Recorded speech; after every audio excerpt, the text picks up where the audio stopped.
আমি শালা একটা চলন্ত অগ্নিয়োগী।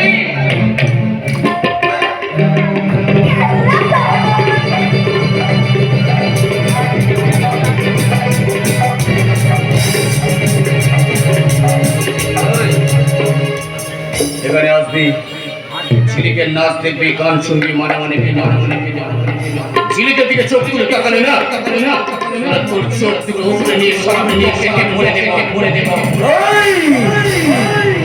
আমিও দেখবো কতদিন তুই এই ঝিলিককে আগলে রাখতে পারিস, কারণ আমি ছাল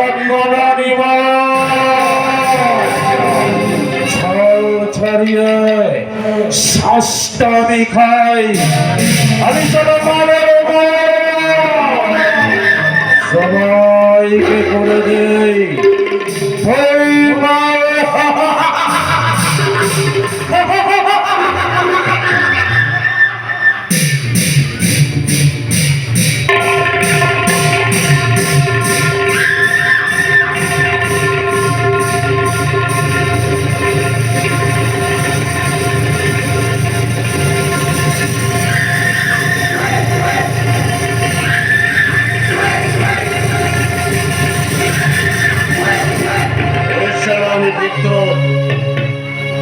আমি সুন্দর বনের বাপ,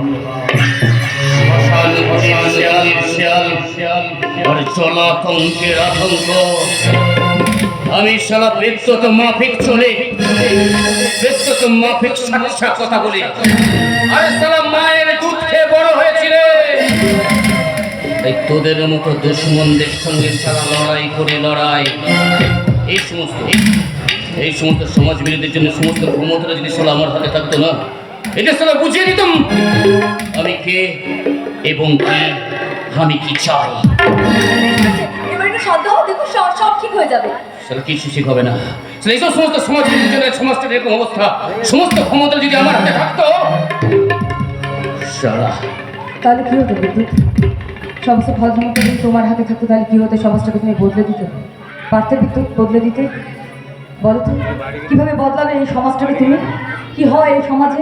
আমাদের সমাজে একটা নতুন নাম, উন্নত সমাজ, কিন্তু আদৌ কি সমাজের থেকে কোনো কিছু নতুন হয়েছে?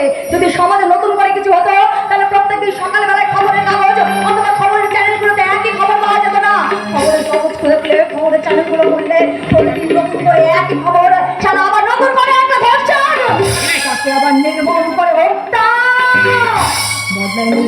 বদলায়নি বিদ্যুৎ, বদলায়নি আমাদের সমাজের তথাকথিত মানুষের স্বভাব চরিত্রর বিন্দু বিসর্গ বদলায়নি।